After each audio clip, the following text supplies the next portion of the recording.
ilmu ini dibutuhkan di Jakarta. Jadi tidak untuk ular dan monyet di desa saya. Luar biasa. Sangat banyak pernah lahir dalam keadaan miskin. Orang itu kalau keluar dari satu tempat, di luar ada yang lebih nikmat, atau di dalam sengsara. Di antara talk show yang banyak ini, gimana nih Jas Alvin ini bisa punya diferensiasi yang otentik DNA Anda, saya lihat. Iya ya, memang lain Jas Alvin ini. This is your authentic film. Pemirsa, setiap orang tentu ingin menjadi lebih baik dalam hidupnya. Nah, sahabat-sahabat Jas Alvin yang berikut ini adalah orang-orang yang menjadi inspirasi sekaligus memberikan motivasi seseorang untuk menjadi lebih baik dalam hidup dan punya value lebih dalam hidupnya. Terus terang saya respect sekali terhadap mereka, sahabat-sahabat saya, yang bersedia datang hari ini dan berbagi serta sharing dengan kita di episode The Motivator si Jas Alvin. Saya akan panggilkan sahabat Jas Alvin yang pertama, Andri Wongso. Wah, saya mesti begini nih, Pak. Kita mesti kungfu-kungfuan dulu kelihatannya. Luar biasa. Apa kabar, Pak? Luar biasa. Sehat? Sehat, luar biasa. Luar biasa. Jago kungfu soalnya. Jadi saya langsung begini pakai gaya dulu. Oke, sebelum kita ngobrol ya, kita akan simak dulu yang berikutnya, silakan. Yuk.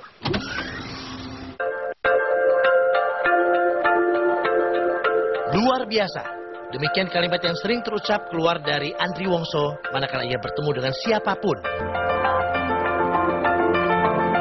Namun sejatinya kalau kita telisik masa silamnya, perjalanan hidupnya memang luar biasa. Terlahir dari keluarga miskin, tidak tamat sekolah dasar, pernah jadi penjual sabun dan penjaga toko, sampai akhirnya sukses menjadi pengusaha dan seorang motivator yang sangat diperhitungkan di negeri ini.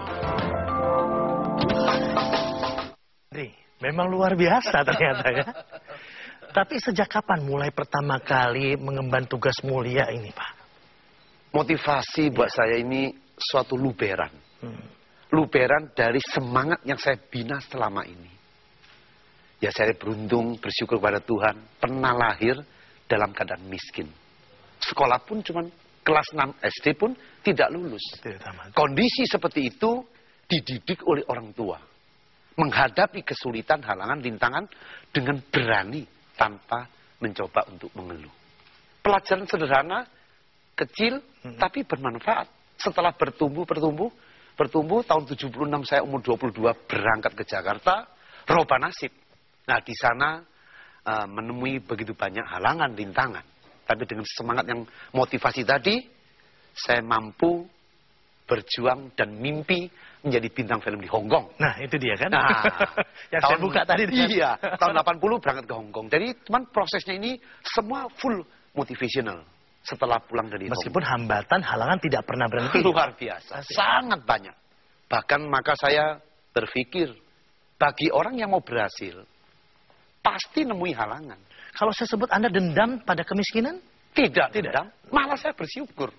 Kalau saya tidak dihadapkan dalam kehidupan yang miskin waktu itu, mungkin tidak ada kristalisasi spirit seperti hari ini.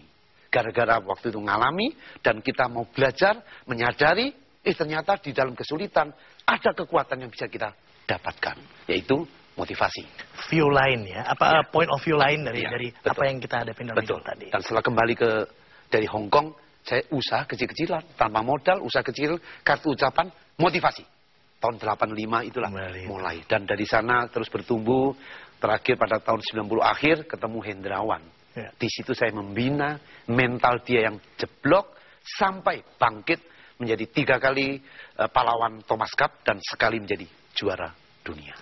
Nah, setelah itu mulai. Kalau kita bilang ya, seseorang menjadi seorang motivator, tentu sudah merasakan bahwa memang segala sesuatu yang menghambat itu sudah bisa coba direalisasi sebetulnya. Ya. Sudah bisa dilewatin. Ya. Jadi istilahnya sudah lewatin fase-fase yang makanya bisa jadi motivator. Betul, gitu, betul. Itu idealnya.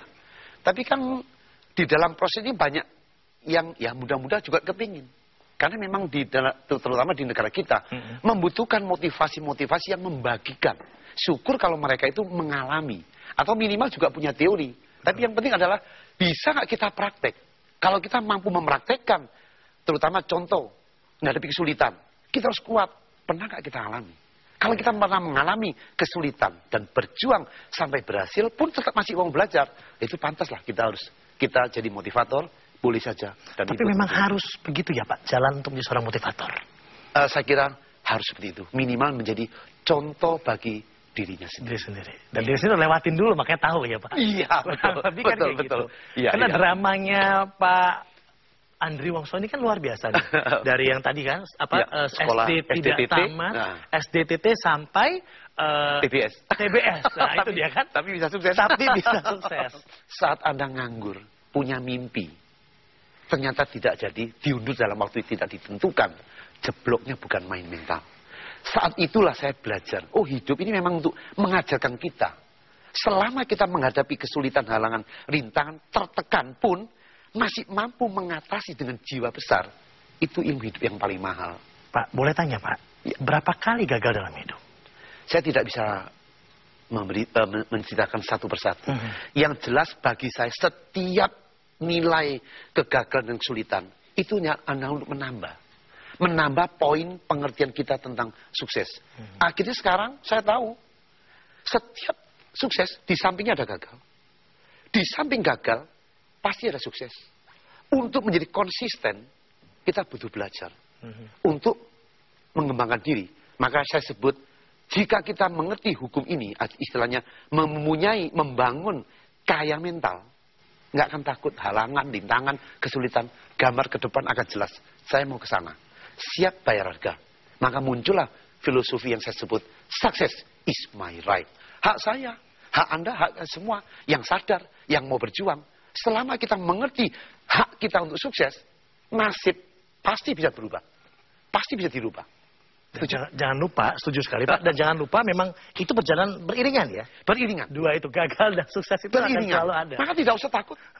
Setiap orang yang mau berhasil, siap bahwa ada pintu gagal di samping kita. Terus, maka arahkan setiap kali kita mengarahkan mental yang kaya mental. Apa sih kaya mental? Kedisiplinan, integritas, tanggung jawab, kemauan, kerjasama, kekompakan, ringan tangan, motivasi. Itu diarahkan setiap hari. Sedikit maksa. Kenapa? Untuk membangun kebiasaan yang baik tidak mudah. Maka saya sering bicara, kalau Anda lunak terhadap diri Anda, hidup akan jadi keras.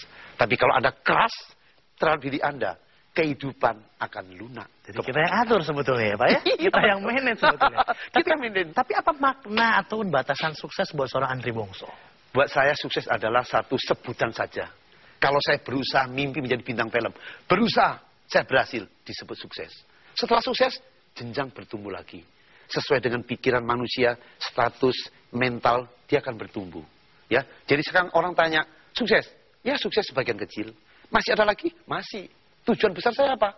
Membangun, membagikan mental dan pikiran supaya Indonesia bisa hidup makmur, sentosa, And that's sukses. life kan? Life kan memang terus jalan terus ya? Iya, berjalan terus. Jadi in the process, bertumbuh dan dalam proses terus. Mantap. Luar biasa. Luar biasa. Kita break dulu, kita kembali saat lagi Henjas Alvin. Dan saya suka orang Islam menyebut saya sufi gitu. Sahabat Buddhis sebagian mengira saya sudah jadi biksu.